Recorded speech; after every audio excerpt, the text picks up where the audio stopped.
네, 1차 정치 시작하겠습니다. 박영식 시사 에디터 그리고 김종욱 민주당 정책위 부의장님 네네. 네, 모시겠습니다. 어서 오세요. 네, 안녕하세요. 안녕하세요. 아니 김종욱 박사님 오실 때마다 이렇게 계속 명함이 바뀌시는데. 아니 그건 원래 있었던 거고요. 선대위 때문에 잠깐 언론 특보를 했다가 다시 돌아왔으니까 저한테 제일 좋은 건 그냥 정치학 박사가 제일 좋긴 정책 한데. 박사님이시고 하여간 예리한 분석을 해주신 아니, 분이신데 또 아닙니다. 오늘은 뺐지. 이게 예, 아니, 제가 그냥 뭡니까? 네, 김종욱 탄탄 TV라고 제가 네. 운영하는 아. TV가 있어서 뭐 호시탐탐 이런 데 나오면 광고하려고 달고 있습니다. 김종욱의 탄탄 TV 네, 많이 봐주시기 바랍니다.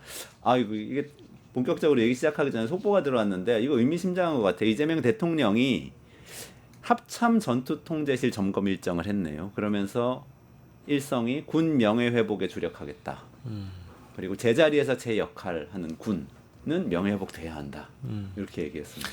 그러니까 이게 아마 이제 군에 대한 개혁 의지를 이미 국회에서 오늘 이 취임 선서식을 할 때 보면은요, 육해공 참모총장들을 아무도 부르지 않았어요. 이제 거기에서 일단은 군 개혁 의지를 드러낸 거 아니냐, 이제 이런 분석들이 나왔는데 지금 이제 전투통제실을 점검을 한다라는 것은 어쨌든 우리 군의 실추된 명예를 회복하기 위한 대통령으로서의 어떤 발걸음과 일성이라고 봐야 될 것 같고요. 뭐 오늘 취임 선서식을 포함하여 뭐 어제도 사실은 이 당선인의 신분으로 여의도에서 이제 대통령직 수락 연설이 되는 거죠. 어찌 보면 이제 그런 연설을 하실 때도 그리고 또 공식 선거 운동에서도 이재명 후보로서 가장 많이 썼던 단어가 이미 언론 보도됐습니다만 내란입니다. 네. 결국 우리 군이 우리 국민들을 총칼로 위협하고 헌법을 짓밟으려 했던 이 시도 자체를 이제 뛰어넘고 극복하는 의미에서의 군 개혁은 필요하다라는 어떤 당위성을 지금 며칠째 강조를 하고 있기 때문에 대통령으로서의 당연한 걸음이 아닐까 뭐 이렇게 봐야 될 것 같습니다. 그러네요. 제가 볼 때 이제 군 통수권자니까요. 그러니까 대통령의 가장 핵심적인 문제는 국민의 생명을 지키고 나라의 영토를 지키는 문제이기 때문에 군 통수권자로서의 행보를 한 거란 생각이 들고 특히 내란이기 때문에 아마 대한민국에는 두 가지 군인이 있었던 것 같다. 네. 그러니까 내란 우두머리에 동조해서 내란을 일으킨 자가 있었고 네. 그 내란을 일으킨 것을 자기가 막아냈던 비상계엄군의 군인들이 있는 거죠. 전 그래서 이 두 가지는 분리해야 된다. 그러니까 가장 중요한 것은 국민의 생명을 지키기 위해서 지시를 어기면서까지 내란에 거부한 군인들이 진짜 군인이다.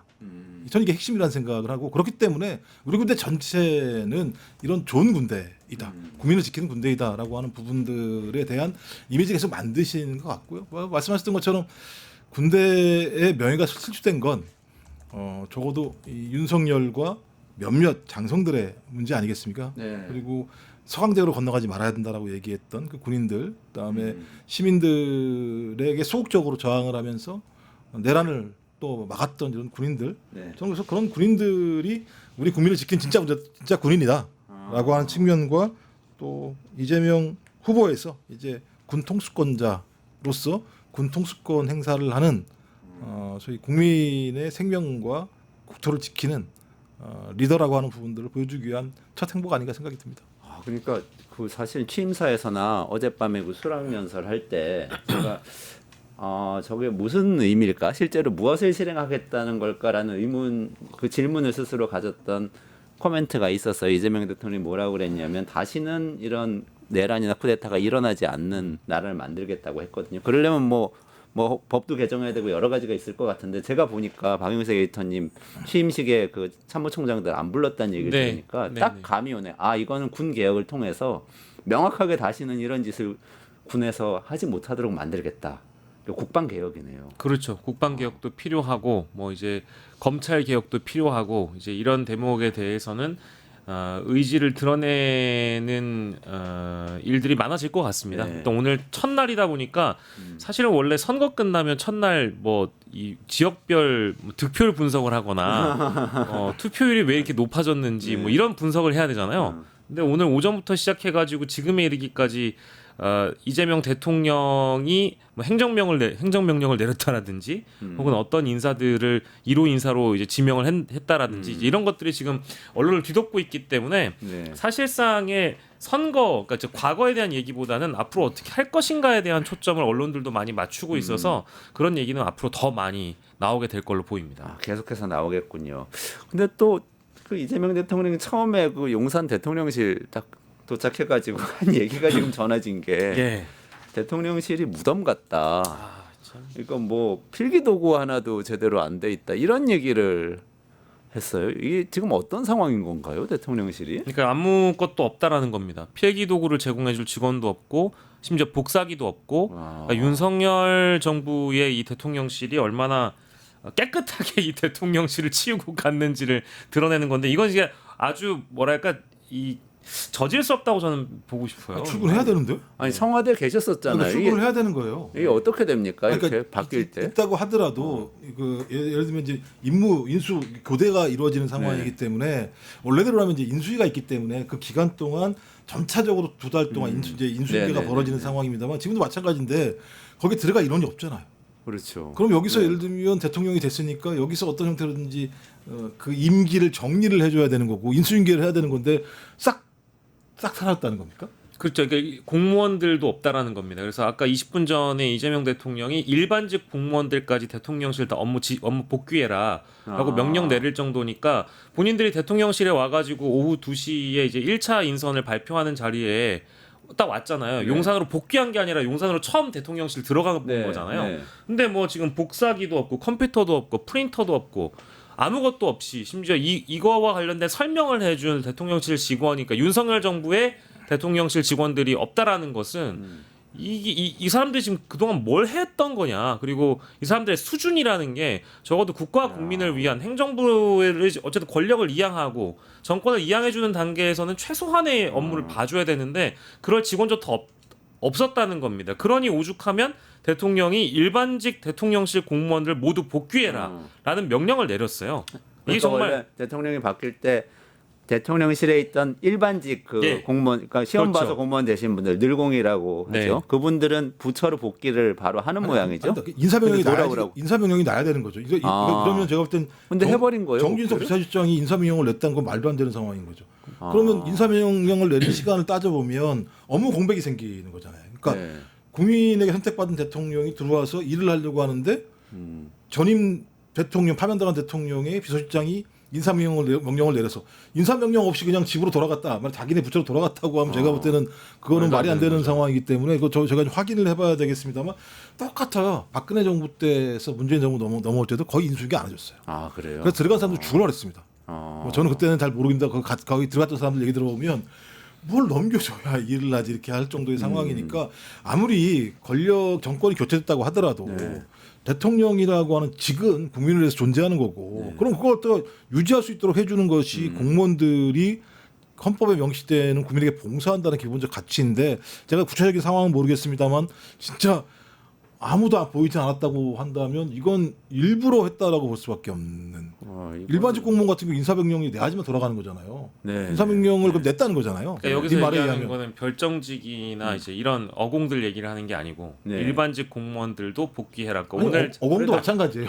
오늘 어공, 자체로 늘공도. 그러니까 이제 본인들이 들어가서 너무 황당하다라고 얘기를 대통령도 직접 한 거고 네. 그 이윽고 이제 백브리핑에서 강유정 대변인이 얘기하기를 이거는 지금 대통령실에서 근무했던 일반직 공무원에 대한 얘기다. 그러니까 그 업무 및 인적 인수인계는커녕 여러 업무 자체가 물리적으로 불가능하다. 별정직 정무직 공무원들을 얘기하는 것이 아니라 늘공이라고 부르는 일반직 공무원들의 대통령실 복귀도 지시했다라고 얘기를 한다면은 오늘 딱 들어가봤는데 매우 황당한 상황이 펼쳐졌다라고 좀 우린 추측할 수밖에 그러니까 없죠. 다 인사명령 내서 부처로 돌려 보냈다고 추정하게 되는데요. 그러면 그러면 이제 정진석 2조 권한 대행도 실장. 문제가 많은 거죠. 그러니까 정진석 비서실장이 했다고 하더라도 최종적인 인사권이라고 얘기하는 건 직무대행한테 있는 상황인데 직무대행한테 보고도 안 하고 비서실장이 그냥 야 다 돌아가 이렇게 했다는 거 말이 안 되는 거죠. 아, 이거는 정말 비상식적인 이 거죠. 정도면 저항 아닌가요, 사실상? 그래놓고 전화로 2조 이제는 뭐 총리 대행이라고 불러야 될지 아니면 어제까지 권한 대행이었던 자가 우리 다 내각 인사들 국무위원들 사퇴한다라고 얘기를 했다라고 하는 거니까요. 거기에서 이제 이재명 대통령이 저기 법무부 장관 빼고 음. 뭐 다 남아 있어라. 나는 사표 수리하지 않겠다라고 이제 의지를 밝힌 거니까 그 의사들을 일단 존중하고 아마도 당분간은 불편한 동거를 해야 될 거라고 보고요. 문재인 정부 때도 뭐 다 우리 교수님 잘 기억나시겠습니다마는 박근혜 정부 당시의 국무위원들과 무려 70여일 정도를 같이 동거를 했었습니다. 네, 네, 완벽하게 네. 문재인 정부 사람들로 꾸려진 국무회의가 열린 게 제가 알기로는 76일 이후로 알고 있거든요. 네. 그러니까 그때까지도 굉장히 긴 시간이 필요한 겁니다. 지금 윤석열 정부의 국무위원들은 사실은 이런 식으로 그만둔다는 것은 국가와 국민을 생각하지 않는 사람들이라는 얘기가 밖에 안 되는 거기 네. 때문에요. 예. 근데 아마 속도는 날 거라는 생각이 들고요. 왜냐하면 이제 인사청문 이런 과정들이 있는데 과거에는 이제 그 과반을 넘기기가 쉽지 않은 상황인데 이번 같은 경우는 인사청문회 진행한다고 하더라도 총리 같은 경우도 과반 넘길 네, 수가 있고 네. 총리가 빨리 제청하면 장관 인사청문하는데 인사청문 네. 절차라고 하는 게 원래대로라면 이제 국민적인 어떤 문제가 생기면 낙마가 되기도 합니다만 그렇지 않으면 장관 같은 경우는 인준투표를 하지 않기 때문에 네. 시간이 지나면 통과가 되는 상황이어서 그러니까 총리는 국회 예, 인준이 인준이 필요하고 네네. 이제 장관들은 인사청문회만 하고 청문 보고서만 거쳐서 네. 채택을 하면 네. 될 수 있는 상황이기 때문에 그때가 그 문재인 정부 때처럼의 기간적 혼란이 많지는 않을지 몰라도 협조를 하지 않게 되면 삐걱거릴 수밖에 없잖아요. 삐걱거리게 되면 기간이 오래 걸릴 수밖에 없는 측면들이 분명히 있어서 그러니까 뭐랄까요 좀 지금 방금 얘기 들은 행태를 보면 야 만만치 않겠다라는 느낌이 들기도 합니다.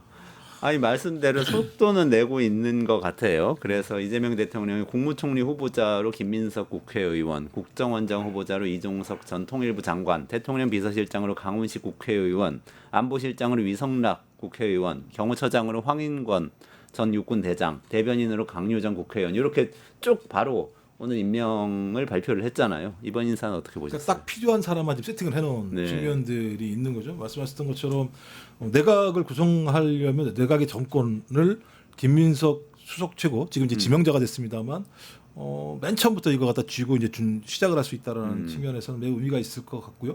뭐 비서실장은 뭐 저번 문재인 정부 때도 이제 임종석 비서실장이 됐던 것처럼 청와대 내부에서 비서실장의 역할이 되게 중요합니다. 인사심의도 해야 되고 인사평의도 해야 되고 그래서 네네네. 당연히 그 강훈식이라고 하는 의원을 갖다가 비서실장.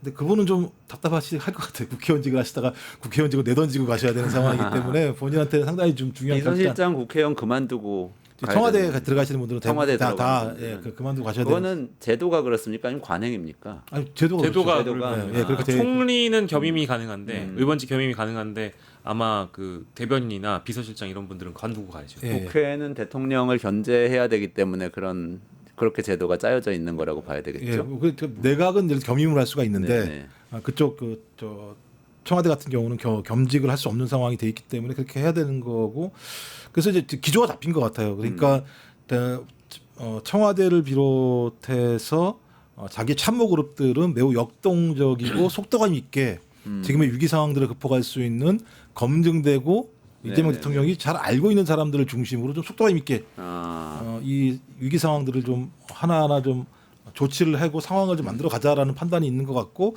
그래서 강훈식 비서실장, 강훈식 비서실장 같은 경우는 계속 옛날부터 알아왔던 사람, 검증했던 사람이고 이번에도 총괄 선대위원장, 선대본부장인가요? 네, 저기 선대위원장, 상황실장을 했죠. 상황실장도 하고 이렇게 했기 때문에 잘 아는 사이인 것 같고요. 뭐 김민석 수석 최고는 말할 필요 없죠. 워낙 그 이재명 대통령과는 거의 이 수석 최고가 된 다음부터 둘이 아주 긴밀하게 협의를 해왔던 관계이기 네네네네. 때문에 이재명 대통령 스스로도 위기 관리를 하고 위기를 극복할 수 있는 가장 검증된 인물이라고 본인이 얘기를 했었기 때문에 그런 측면이 있는데 내각은 좀 다를 것 같고요. 내각은 네. 진짜 전문성. 네네네. 그러니까 초단기적으로 필요한 부처 같은 경우는 속도감이나 역동성을 강조할지 몰라도 소위 중장기적인 계획을 해야 하는 부처 같은 경우는 전문성이 매우 중요하기 때문에 네. 좀 검증 절차를 거쳐야 될 거라는 생각이 들고요. 네.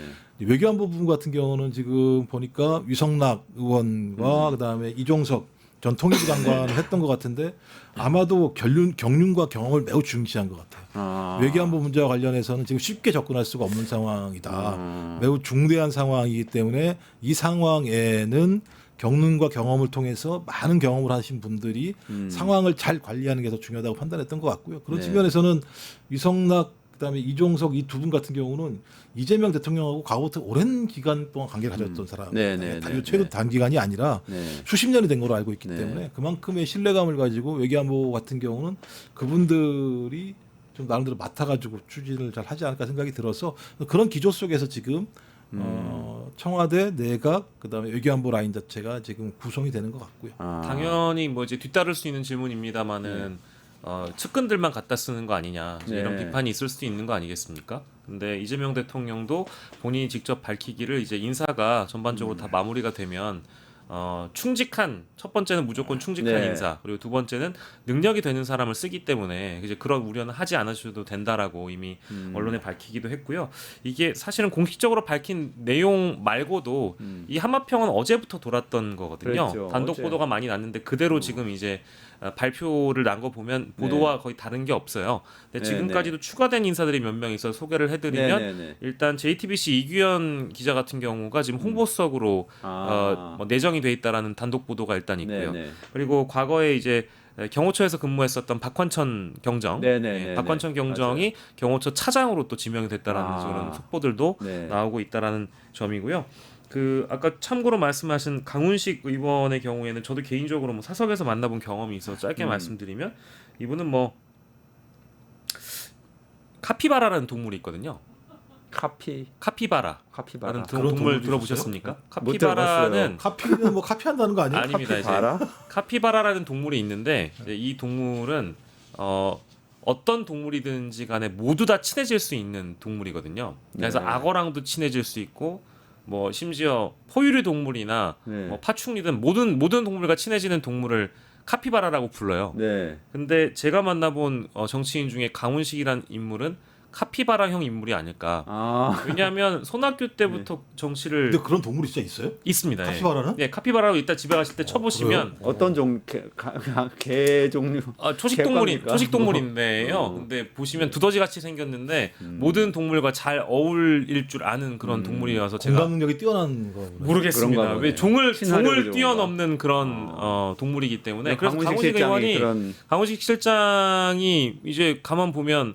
손학규 때부터 제가 알기로는 굉장히 칭송을 받았던 가까웠던 정치인인데 계파를 따로 분류하기가 어려울 정도로 지금은 어느 계파와도 다 가까운 인물이 되어버렸고 사실은 친명이라고 분류하기가 딱 찐명이다라고 분류하기가 어려운 인물로 저는 알고 있었는데 신명. 예, 근데 친명인 김영진 의원의 소개로 아마 이제 이재명 선대위의 그 실장으로 들어간 걸로 제가 알고 있고. 그리고 실제 그 역량이라는 거를 좀 나름 검증을 받아서 대변인도 오래 했지만 어쨌든 그런 역량을 검증받아서 이재명 후보가 이번 선대위에서도 그런 어떤 공을 톡톡히 봤다라는 평가가 있어서 이제 비서실장으로 된 걸로 알고 있습니다.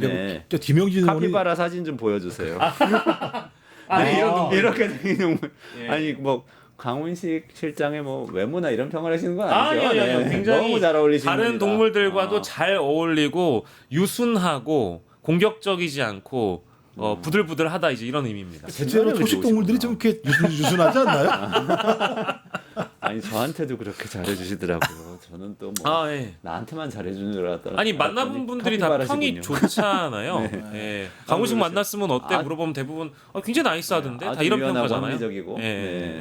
그러니까 김영진 의원 얘기가 나서 김영진 의원이 그런 역할들이 많이 하더라고요. 이어주는 역할. 다 연결을 해주고 좋은 사람이면 써야 된다 생각을 하고 원칙이 아니면 그 길 가지 말아야 된다라고 얘기하고 이재명 과거에 있던 대표하고도 상당히 그런 부분과 관련해서는 원칙적인 문제 논쟁도 하고 이랬었기 때문에 저는 그런 분들이 있어야 된다. 한쪽에서 그런 원칙을 좀 지키는 분도 계시고 또 한쪽에서는 진짜 카피바라처럼 사람도 잘 어울릴 수 있는 사람도 필요하고 그래서 그게 다 적절하게 조화가 되면 좋은 거죠. 너무 한쪽의 사람들만 좀 모여 있으면 재미없잖아요. 좀 따분하기도 하고. 이제 의원직을 아까 버리는 게 굉장한 선택이라고 말씀 주셔서 그렇죠. 제가 알기로는 강훈식 의원도 대통령의 꿈이 있는 걸로 알고 있고요. 그래요? 그리고 두 번째로는 그 길 가기 전에 위험한 발언입니다. 그 길 가기 전에 그러니까 제 의견입니다.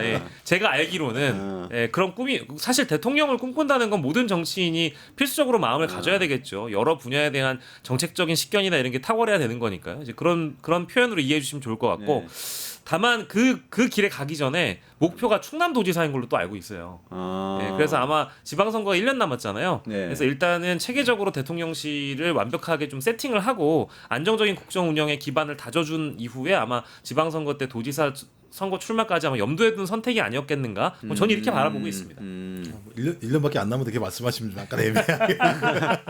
아니, 중요한 건 이제 본인 개인의 어떤 길이 중요한 게 아니라 비서실이 빨리 안착이 돼야 되겠죠. 말씀하신 것처럼 인수위가 없는 구조이기 때문에 비서실장의 역할이 훨씬 더 중요한 상황인 거죠. 그래서 비서실장이 빠른 시일 내에 인선을 좀 완료하고 청와대 세팅들을 잘 만들어 놔서 이게 잘 굴러갈 수 있도록 해야 되는 상황. 제가 볼 때 적어도 한 5, 6개월은 어쩔 수 없이 청와대 중심으로 이 굴러갈 수밖에 없는 이 구조가 만들어진 상황이기 때문에 네네네.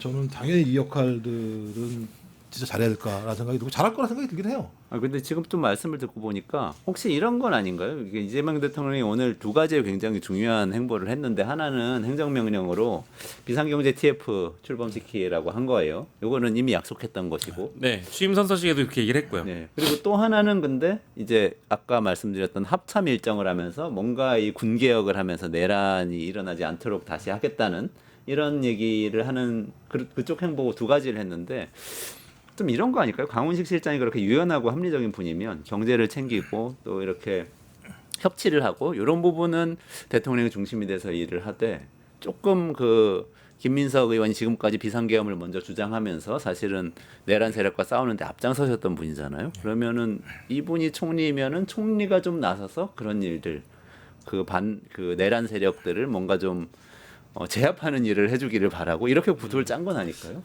굿캅 배드캅 이런 식으로 말씀하시는. 그리고 아니면 경제와 정치 뭐 이런.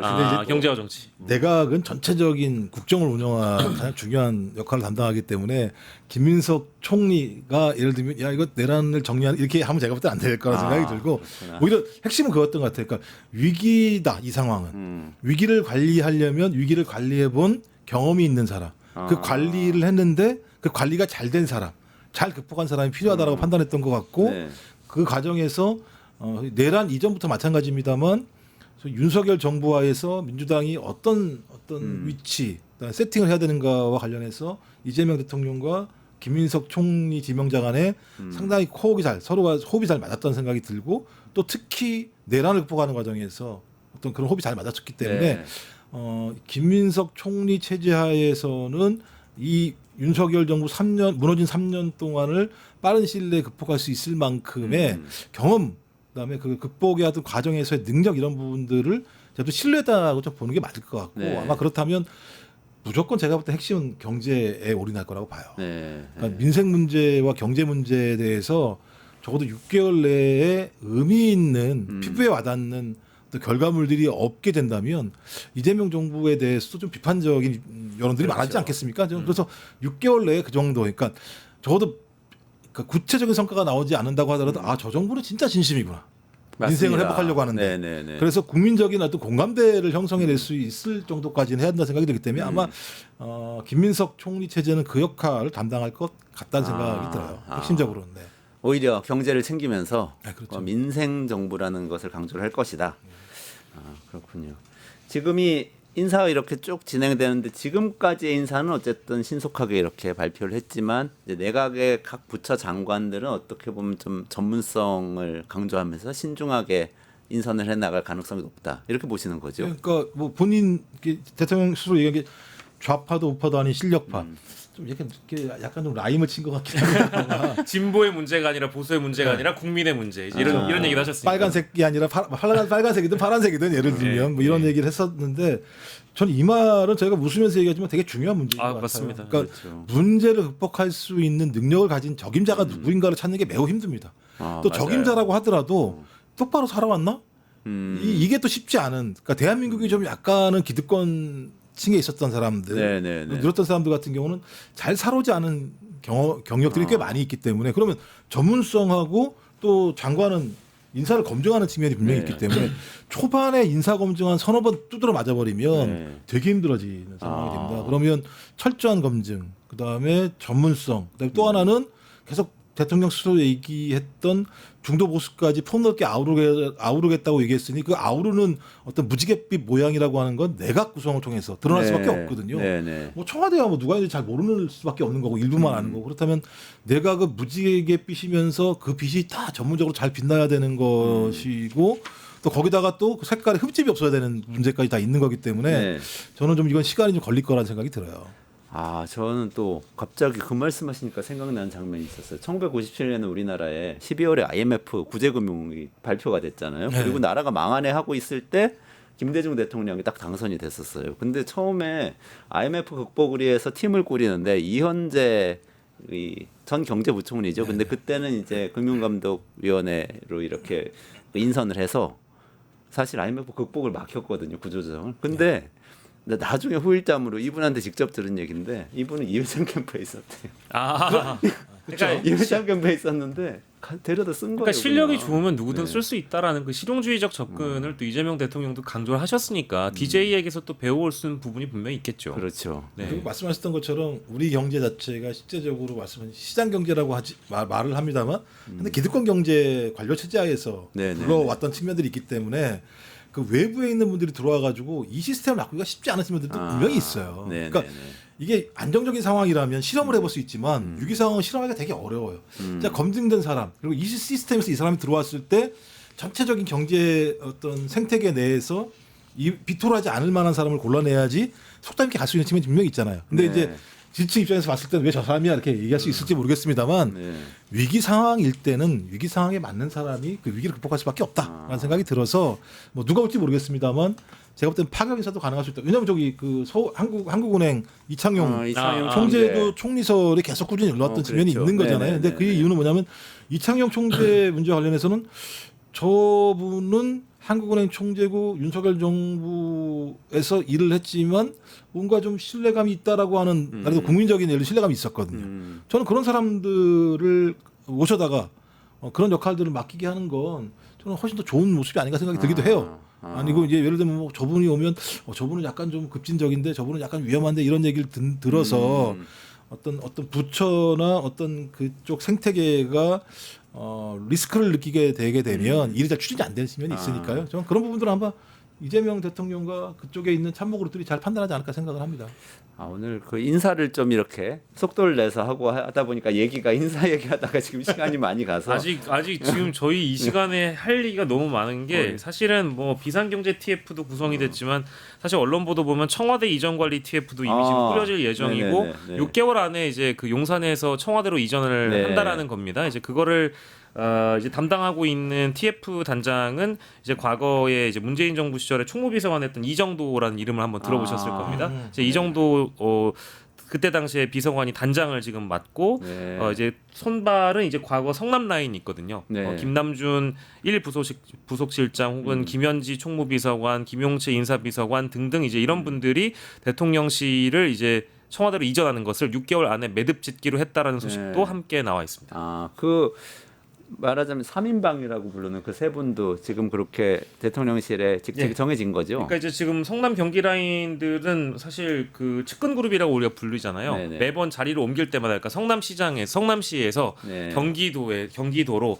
또 이제 이재명 의원으로 또 이제 이재명 의원에서 당 대표로 네. 당 대표에서 대선 후보에서 대통령까지 이어질 때 항상 측근들의 지원이 네, 끊이지 네. 않았고 굉장히 매우 중요한 인물들로 정치 고관여층 사이에서는 익숙한 이름들이긴 합니다. 네, 근데 네, 이분들이 결국 오래 일한 측근들이기 때문에 조직의 핵심 어떤 여기는 이제 인사와 예산 기능까지 다 담당하는 쪽이니까 네. 이런 중요한 임무를 맡겨서 결국 대통령실의 살림살이와 더불어서 인사 관리까지 함께 맡길 예정이라고 네. 보도가 되어지고 있습니다.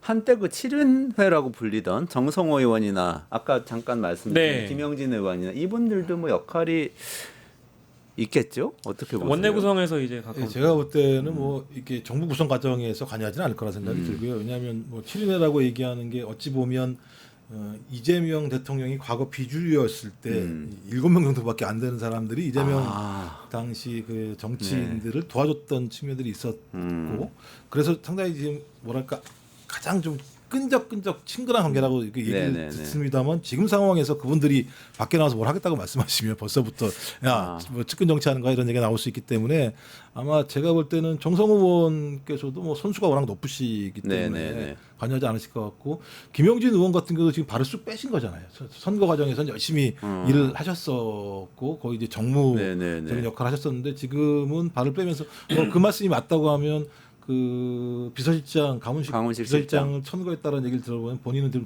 빠져서 그러네요. 역할을 했다는 생각이 들고 관계로 보면 본인이 비서실장을 해도 어색하지 않을 것 같은 느낌이 들기도 하는데 근데 그렇지는 않다는 거죠. 어쨌든 저기 누구냐 정성호 의원이 사법연수원 동기일 거고 김영진 저기 의원이 중대법대 동기잖아요. 네네네. 그래서 너무 막역하고 친한 인물들을 또 바로 옆에 둬버리면 측근 회전문 인사 쓴다 또 이런 얘기 나오니까 저기 뭐야 동기는 아니고 후배입니다. 후배인가요? 아 예. 후배 제가 알기로는 86학번이니까 김영진 의원이 김영진 동문이라고 의원이 해야 좀 될까요? 네, 동문이죠. 동문이고 그다음에 뭐 김영진 의원은 제가 그때 바른 소리도 하고 이런 상황이기 때문에 오히려 당 쪽에 있으면서 이재명 정부가 가는 과정에서 네. 뭐 쓴소리 있는 조언도 할 수 있을 것 같고 또 그 외에 계신 분들 같은 경우도 마찬가지입니다만 이 상황에서 본인의 욕심을 챙기려고 하는 분들이 많지 않아서 다른 때에 비해서는 그리고 또 워낙 비주류의 삶을 살아왔기 때문에 이 떼거지로 몰려갈 만한 측근들이 없어요 실제적으로. 그러니까 그런 부분들은 좀 제가 볼 때는 다른 때에 비하면 좀 나은 조건과 상황인 것 같다 이런 생각이 들긴 합니다. 자, 그러면 정부 구성하는 동안에 민주당은 또 당권 이슈가 있잖아요. 그거는 지금 정청래 의원설하고 박찬대 의원설이 나오고 좀 아까 저기 우리 저 남 위원장 오셔가지고 남영 위원장 오셨었거든요. 그 인터뷰하는데 8월 전당대회 아마 할 것 같다고 또 당내에서는 그런 얘기가 있는 것 같아요. 그러면 이제 그때 가서 할 건데 전당대회는 남은 임기가 아니라 그럼 새롭게 시작하는 전당대회를 하게 되는 건가요? 그건 모르겠어요. 확인은 못 해봤어요. 어떻게 됩니까? 민주당 그건 저도 개인적으로 왜냐면 이제 남영희 위원장이 더 잘하시겠어요. 위원장이 이제 8월 전당대회를 얘기하니까 8월 전당대회면은 2달 정도밖에 안 남은 상황이지 않습니까? 네네. 8월이게 되면 그러면은 어떻게 진행할지 모르겠는데 현재 전당대회 어떤 형태든지 전당대회를 하긴 해야 될 것 같아요. 왜냐하면 지금 이번에 박찬대 원내대표가 직무대행을 하고 있었는데 당대표 이제 13일 날 원내대표 선거를 하게 되면 그분이 또 이제 대행 체제로 가야 되는 상황이거든요. 그럼 이제 계속 대행 체제로 가기 때문에 그건 좀 문제가 있을 것 같고 그다음에 또 지금 김인석 그 수석 최고가 총리로 지금 지명이 됐기 때문에 네. 최고도 그만둬야 되는 측면들이 있고 여러 가지로 최고위원회가 해산될 수밖에 없기 때문에 네. 전당대회를 통해서 새로운 시스템, 그러니까 소위 말하는 이제 이재명 1기, 2기, 3기 체제가 이제 이번에 등장하게 되는 거겠죠. 왜냐하면 두 번 당대표를 했었으니까요. 그래서 당도 이제는 그러니까 포스트 이재명 시대에 유능한 정치인들을 길러내고 국민들이 사랑받는 정치인들을 만들어내야 될 측면이 분명히 있기 때문에 저는 전당대회를 해서 산뜻하게 시작하는 것도 좋은 뭐 결정이라는 생각이 들긴 합니다.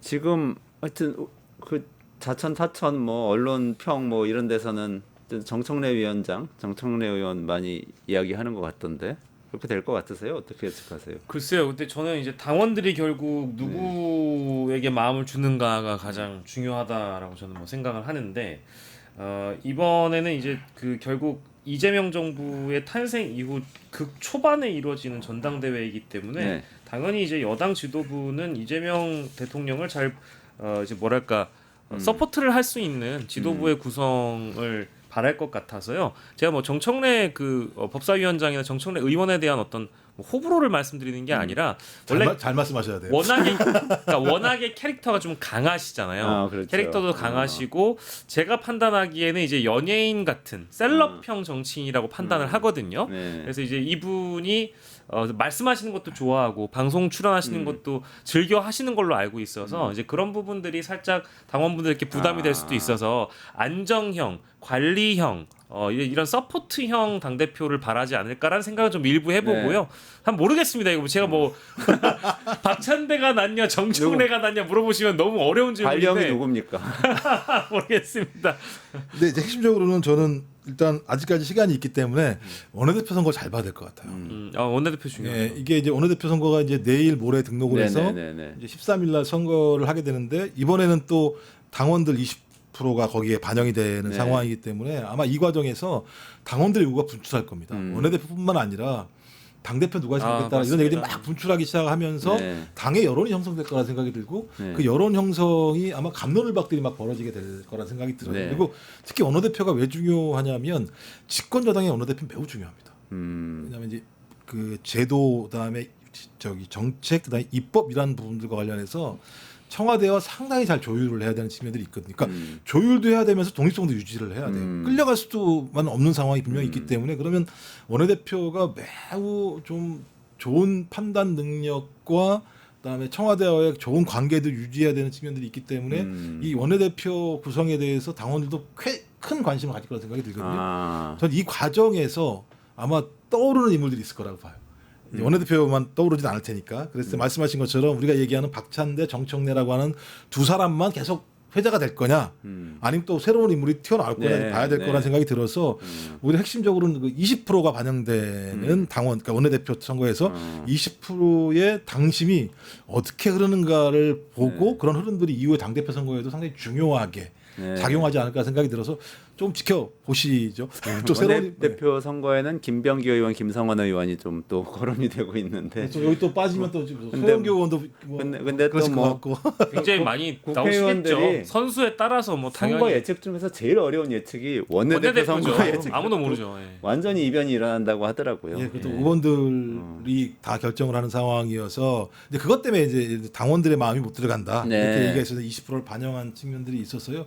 말씀하신 것처럼 야 이게 재밌을 것 같긴 해요. 네. 왜냐하면 의원들 표가 더 많이 나왔는데 만약에 당원들의 표 때문에 순위가 바뀐 일이 벌어진다 이렇게 네. 되면 뭐 어떻게 나올지 모르겠습니다만 네. 좀 역동적일 수 있죠. 네. 저 당의 그 당원들이 권리 행사를 하는구나라고 하는 측면들도 이전에 봐오지 못했던 네, 거기 때문에 네. 좀 재미있게 저희가 봐야 될 대목들이 아닌가 생각이 들기도 합니다. 이게 이제 뭐 대통령이 이제 새로 뽑히셨고 이제 새로운 행정부가 출범했기 때문에 너무 이른감이 있어서 다 차기 선거 얘기는 안 드리려고 했지만 이게 사실은 전당대회가 8월이나 9월에 치러지면 네. 어쨌든 그 새 당 대표가 지방 선거도 또 진두지휘를 해야 네. 되거든요. 그럼 또 본인의 위치를 고려를 해야 되잖아요. 사실은 나는 어디 뭐 광역단체장이나 이런 데를 출마할 마음이 있는데 당 대표 선거에 나간다. 그건 뭐 어려울 거고요. 그런 것들 변수들을 막 따져 보면은 과거에 전당대회 이제 하마평에 올랐다가 뭐 뭐 본인의 출마 의사를 직접적으로 밝히지 않았던 분들도 이번에는 뭐 도전을 해볼 수도 있는 거고요. 반대로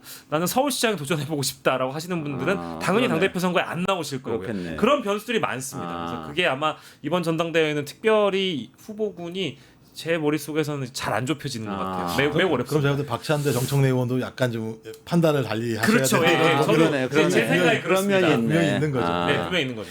알겠습니다. 같이 얘기해 주신 김종욱 박사님 그리고 박영식 에디터님 같이 인사드리면서 물러가겠습니다. 고맙습니다. 유튜브 구독하고 실시간 채팅과 댓글을 남기시면 매일매일 7천 TTCO를 드립니다. 참여 방법은 통통물 어플을 다운로드하고 회원가입과 로그인을 해주세요.